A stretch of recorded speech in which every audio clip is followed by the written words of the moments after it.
Hey, what's up? Hey, what's up, man? How you doing? I'm good. Thanks for hopping on. Yeah, no problem. Welcome to episode 133 of the Blitz Take. I'm here with undrafted free agent, Tampa Bay Buccaneer, CJ James, and I'm excited to have him on to get to know his story and his um his special feeling of being an NFL player now, and everything else. So welcome. Yes, sir. Appreciate it, man. What's up, Bucks fan? How y'all doing? What was the feeling when you got the call saying that you got a UDFA invite? Yeah, man. I was just excited. I finally got that chance I was waiting on. I got that call. I was with my mom, and we was both just sitting in the living room, just real happy, real excited, really just ready to keep the football dreams alive. How how did your recruiting process go at the beginning stages of your high school career? Yeah. So out of high school, I really wasn't the top recruit. Um, I almost didn't even go to college really. I didn't have the grades to go to a big time uh college. I had one offer from it was a school in New Hampshire, and I forget uh what the school was called, but they actually took their offer from me because they thought I had a higher GPA. So really my only option coming out of high school was local school AIC, the Yellow Jackets, or go to JUCO. And I kind of just I bet on myself. I took that chance and went with JUCO and kept my football dreams alive. It's been a blessing ever since.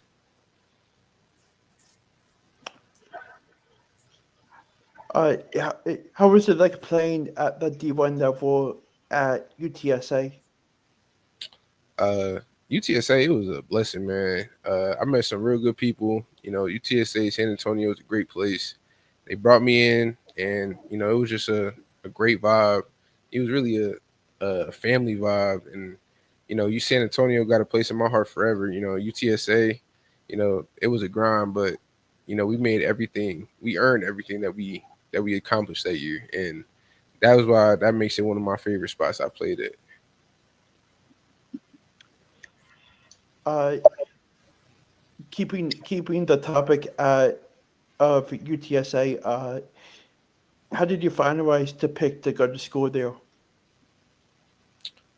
Um, I had a couple offers coming out of New Mexico, but I wanted to go to a place that had the right fit. They had a right. It felt like a family going in there when I went on my visit, and it's been just that since being there. And I had a feeling in my gut that UTSA was going to be a right place for me, and I took that chance, and they did everything that they said they would. What has been this week like since you are now part of NFL team, and what type of things have been happening? Yeah, it's pretty. I wouldn't say anything like changed really since becoming an NFL player, but I've getting a lot of congratulations. I appreciate everybody for reaching out and congratulating me. Um, it's just football is football, man. We gonna keep the main thing, and we gonna see what happens from there. Hmm. What Buccaneer player are you mostly looking forward to meeting?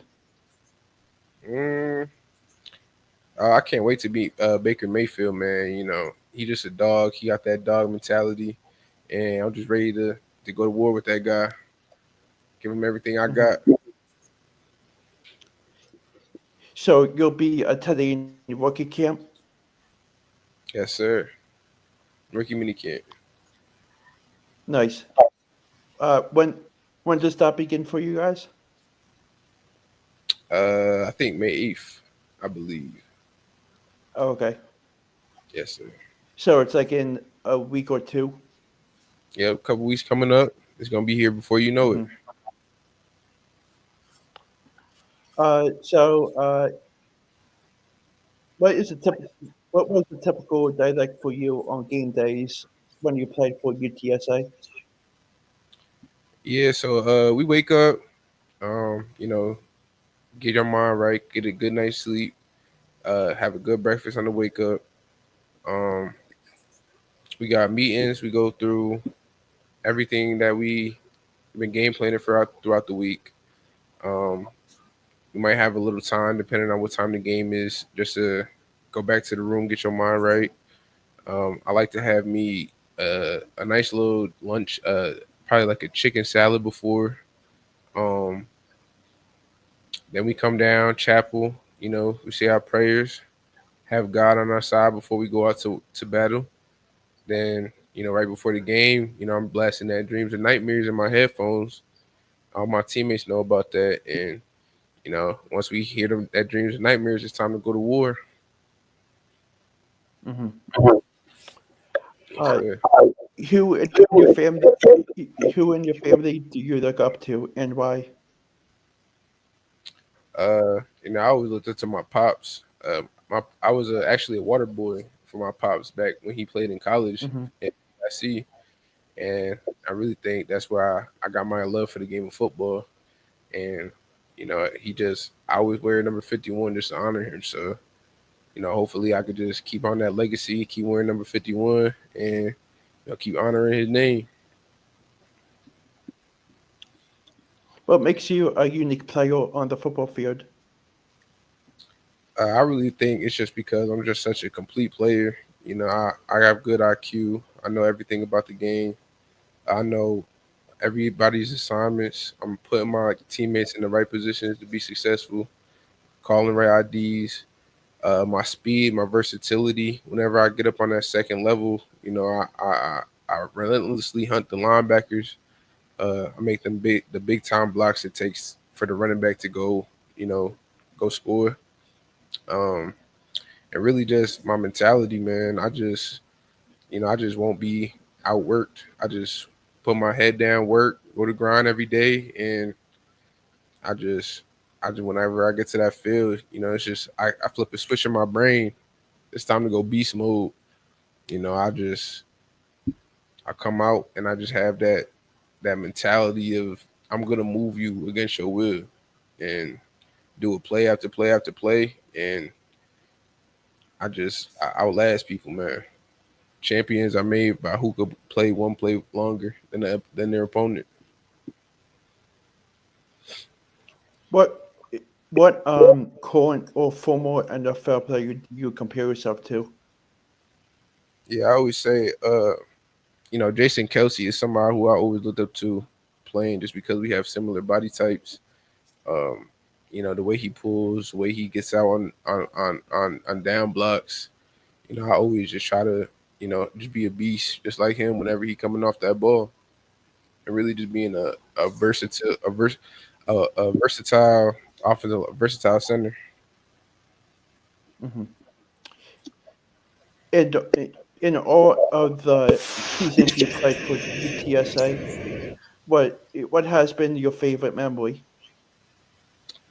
My favorite memory, uh, I want to say beating Memphis, being a top ranked team, top 25 team. That was a special moment for me just because I never did that in my career. And, beating that Memphis team, it turned the whole tide of our season. And it just, you know, leading up to the bowl game, at the Myrtle Beach Bowl, it was just, it was a great just to turn, you know, you thinking you going down, you at rock bottom, and you turn the tides and you go back on top and you make it to a bowl game. It was just that was a really a peak point in our season.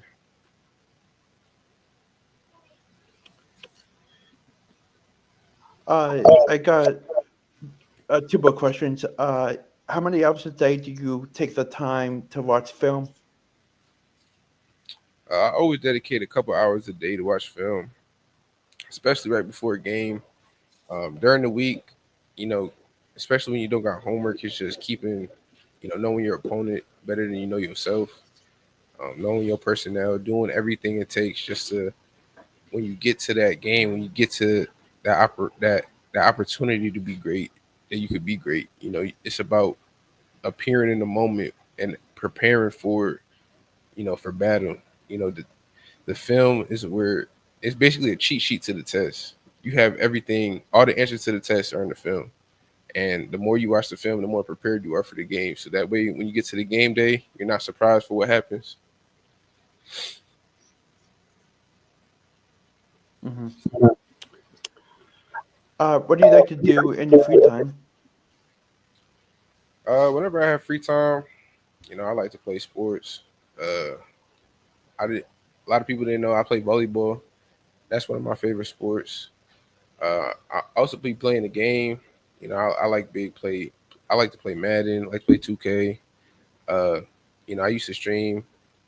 Since training for the football, I kind of put a hold on streaming. But after we get situated, I'm gonna start it back up. But I like to do a lot of things. Hmm. Yes, sir.